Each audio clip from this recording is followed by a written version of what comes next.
I know nobody no go and say no, Right not. from this teacher come to us. I know nobody no go say no. We need to know the cause of death.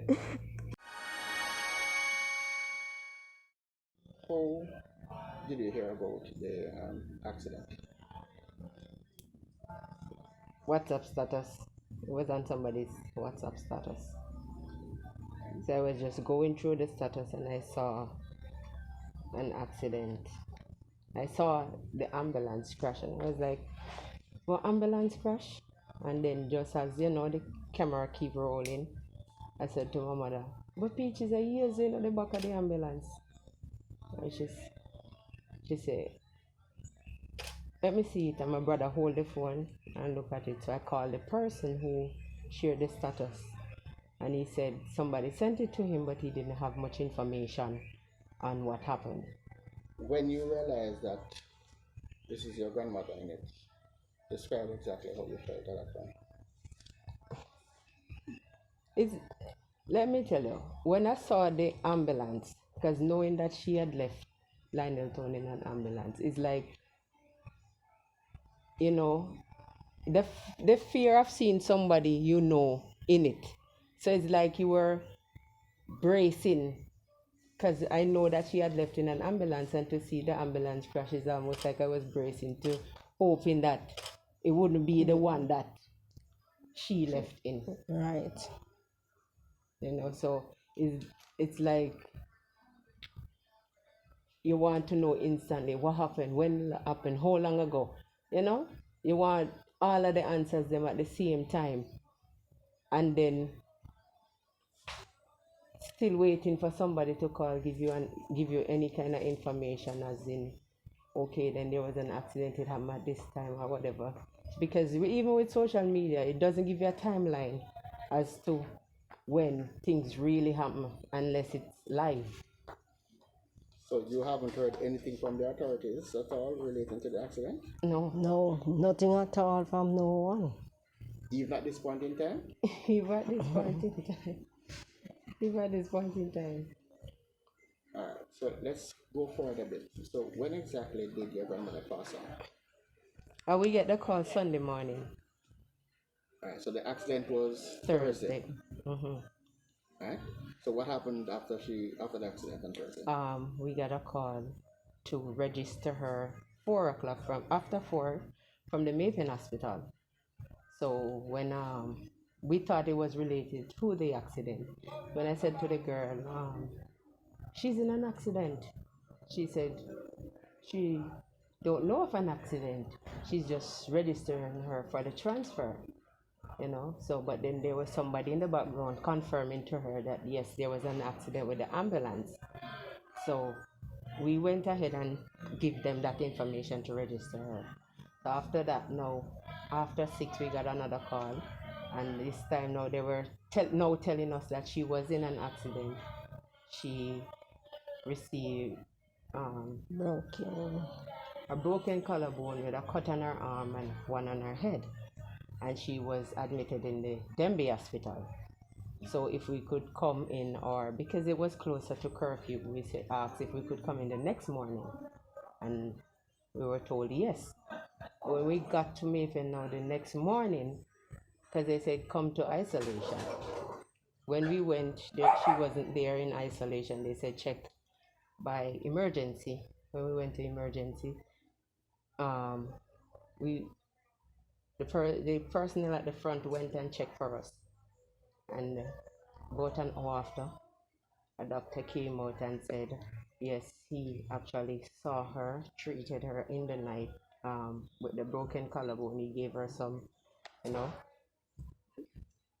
fluid and medication, and then sent her to Mandeville because that's where she was supposed to go. They only come to the hospital because of the accident to Maven. So but I got the call that she was here. He said they transferred her from the night before. That was Thursday night. So we went to Mandeville Saturday morning, and we asked around, and we keep getting the run around, check this place there. upstairs, checked isolation. When we went to isolation, a nurse came out and she said yes, she was there in isolation, but the doctor wasn't there, so we weren't able to get any information on her because the doctor had already left. So if we could come back the Sunday morning, but Sunday morning now we got a call and said that she received several injuries from the accident, and because of that, she didn't make it. Tell me about your grandmother. Well, I grew up with my grandmother. Most people thought she was my mother.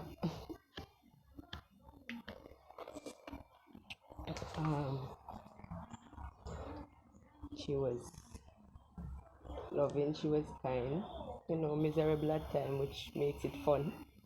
Because when we mother and we grandmother get miserable, we tend to make joke of it, But she loved our kids, especially our grandkids. And she had lost her sight some years back, but even with that didn't change the humor that she had. She was still caring. She was still, she would ask for, if she knew somebody who came, she would ask for their parents or whatever, how they were doing. All of us grew up together. Because my mother never leave my grandmother in at all. Even when everybody else get big and move out and married. And just me and her alone. Because she and my grandmother live here. Just me and her alone right through to the last because England for me up in Clarendon again.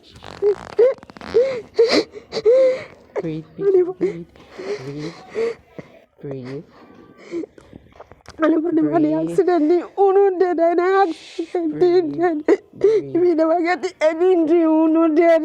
And the accident thing get all I'm fractured. He broke in neck and bones. We need answers. We need answer, we get it. We need answers. You gotta breathe. We need answers from the state. Breathe, Peaches. What for you is the worst part about all this? Her dying. The worst. Knowledge of her death. The worst part is that the fact that the doctor called us and told us what happened, what contributed to her death, and then it's like we were basically tossed out of the hospital. Like, we went back to talk to the doctor. It was like, the doctor already talked to you, so that's it. So I was saying, so where do we go from here? They said, just go to the morgue and they will direct you as in what to do. So when we asked, then can we see her? Can we see the body? We were told no, because she's a COVID patient. You know what I mean?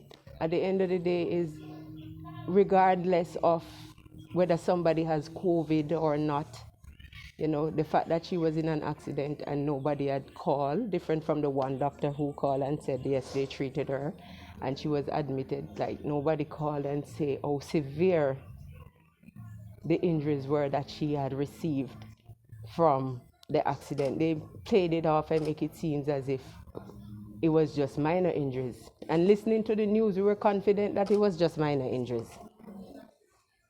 We had it in mind that it was just minor injuries. It was just a broken collarbone until the doctor revealed to us how bad it actually was. And still nobody called, different from the doctor who said condolences. Nobody has reached out to us. So is it because they had her as a COVID patient, or doesn't anybody has any form of humanity anymore? Any sort of remorse?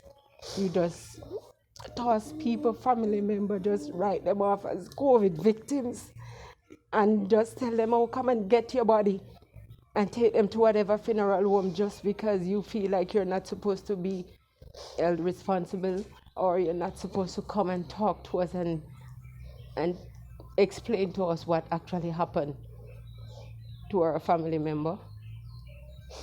That's not fair. That's not right. And that's not how you go and treat people.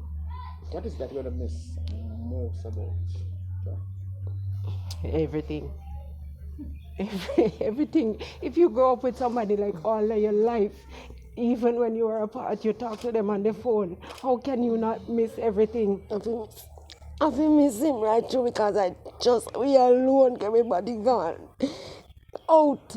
Just everything in time, me have to call her, and she get to come on holiday, so I won't get together.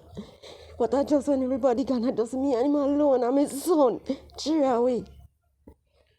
Right through. How many children did she have? She had seven and one died some years back. So she has 6 living, 1 daughter and 5 sons. It's our one family. Because when everybody gone, I just me and him alone, and if I go anywhere, I have to make case and come back, drink and see. I have to make case and come back home.